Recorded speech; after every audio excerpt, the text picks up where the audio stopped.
मान लो एक electric field ये यूनिफॉर्म इलेक्ट्रिक फील्ड है, और इस तरह के यूनिफॉर्म इलेक्ट्रिक फील्ड का मतलब होता है this is parallel and equi distant, इनके बीच का डिस्टेंस बराबर है और ये पैरेलल है, तो ये इलेक्ट्रिक फील्ड बेटा यूनिफॉर्म इलेक्ट्रिक फील्ड होती है। और इस तरह के यूनिफॉर्म इलेक्ट्रिक फील्ड में अगर हम लोग किसी डाइपोल को प्लेस कर दें, फॉर एग्जांपल हमने किसी डाइपोल को ऐसे यहां रख दिया, ये नेगेटिव चार्ज है डाइपोल का और ये उसका पॉजिटिव चार्ज है, इनके बीच का डिस्टेंस कितना होता है 12, तो ये डिस्टेंस 12 हम लोगों ने मान लिया। जैसे ही यहां रखोगे अब सोचो क्या होगा। अगर देखो कॉन्सेप्ट ये कहता है कि अगर किसी भी चार्ज को किसी इलेक्ट्रिक फील्ड में रखा जाए तो उसके ऊपर फोर्स लगेगा। फोर्स का फॉर्मूला क्या था, F बराबर QE। भाई आप लोगों को मैंने बताया था कि इलेक्ट्रिक फील्ड जो होती है that is simply force upon charge, तो फोर्स के बारे में भी बताया था that is Q not into E। अगर इलेक्ट्रिक फील्ड मान लो इस डायरेक्शन में है और इसमें कोई पॉजिटिव चार्ज रखा है यहां पर, तो इस पॉजिटिव चार्ज पे जो फोर्स लगता है वो बोलो फील्ड की डायरेक्शन में लगता है, और अगर कोई निगेटिव चार्ज होता तो इस पे फोर्स किधर लगता, फील्ड के अपोजिट डायरेक्शन। ये चीज क्लियर है?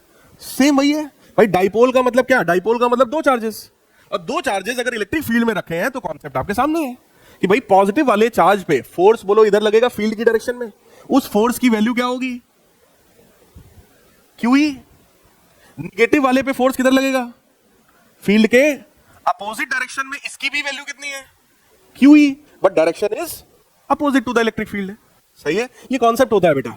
अगर किसी भी चार्ज को इलेक्ट्रिक फील्ड में रखा है, मान लो इलेक्ट्रिक फील्ड इधर की तरफ है और हम चार्ज हैं, तो रखते ही हम इधर की तरफ भागना शुरू कर देंगे अपने आप, क्योंकि हमारे पे फोर्स लग जाएगा।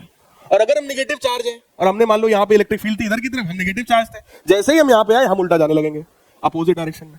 तो ये सिंपल कॉन्सेप्ट है। पॉजिटिव चार्ज को रखोगे फील्ड की डायरेक्शन में फोर्स लग जाएगा, नेगेटिव को रखोगे अपोजिट में लग जाएगा। यहां पे वही हुआ। ठीक है? किसी भी एक सिंगल बॉडी पर अगर इस तरह के दो इक्वल एंड अपोजिट फोर्स लगाओगे, मान लो ये कोई है बच्चा खड़ा, अब एक आदमी उसकी खोपड़ी को इधर खींचे और एक आदमी उसके पैर को इधर खींचे, तो अब इमेजिन करो मेरी खोपड़ी को इधर से पकड़ रहा है और पैर को इधर से पकड़ रहा है, तो मेरा क्या होगा, भाई खोपड़ी इधर आएगी और पैर नीचे ऐसे आएगा, तो मैं ऐसे रोटेट हो जाऊंगा, तो ये ऑब्जेक्ट भी ऐसे रोटेट होगा, और इनकी फाइनल स्थिति ये होगी, ये इनके हाथ होंगे और ये इनके पैर होंगे, एक ने पैर पकड़ रखा है एक ने मुंडी, ओवरऑल इनको घुमा दिया गया। अगर किसी एक बॉडी पर दो बेटा इक्वल एंड अपोजिट फोर्स लगे हों, तो this type of forces always forms a couple, या उसको टॉर्क भी कह सकते हैं। हालांकि दोनों बड़ा माइन्यूट सा अंतर भी होता है कपल और टॉर्क में, लेकिन कपल या टॉर्क दोनों ही किसी बॉडी को घुमाने का काम करते हैं। अगर एक फोर्स आप ऊपर लगाओ और एक नीचे लगाओ, दोनों फोर्सेस इक्वल एंड अपोजिट हो, तो ये बॉडी घूम जाएगी। इमेजिन करो ये है, इस पे फोर्स इधर लगाओ और इस पे इधर लगाओ, तो ओवरऑल ये ऐसे घूमेगा। तो ये जो आपका यहां पर डाइपोल है, this dipole will also rotate. तो इलेक्ट्रिक फील्ड में अगर कोई डाइपोल रखा है तो वो डाइपोल तुरंत उस पे टॉर्क जनरेट होता है and that starts rotating. So that rotating torque और कपल, उसका फॉर्मूला, उसका रिप्रेजेंटेशन तो टाउ से करते हैं, और उसका फॉर्मूला होता है force multiplied by perpendicular distance. So force into R. अब सोचो फोर्स की वैल्यू तो QE है, कोई भी एक फोर्स ले लो, और इनके बीच का परपेंडिकुलर डिस्टेंस बोलो कितना है, दैट विल बी दिस। बताओ भाई, इसको हम पीछे बढ़ाएंगे और यही तो होगी परपेंडिकुलर डिस्टेंस।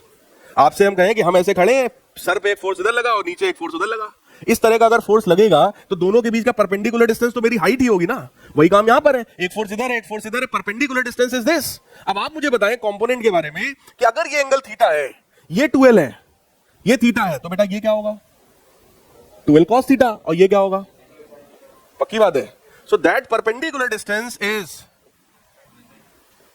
तो जरा टॉर्क की वैल्यू बताओ भाई, फोर्स कितना है, फोर्स कितना है, परपेंडिकुलर डिस्टेंस कितना है, क्या चार्ज और 12 को P लिख सकते हैं, तो ये वैल्यू कितनी आएगी PE, so that tau will be equal to PE sin theta. सही है? टॉर्क कैसी क्वांटिटी है, vector, torque is a vector quantity, और वेक्टर क्वांटिटीज में बेटा एक प्रोडक्ट होता है cross product of vectors. Cross product का फार्मूला भी आप लोग को शायद याद हो, A क्रॉस B का फार्मूला होता है AB sin थीटा।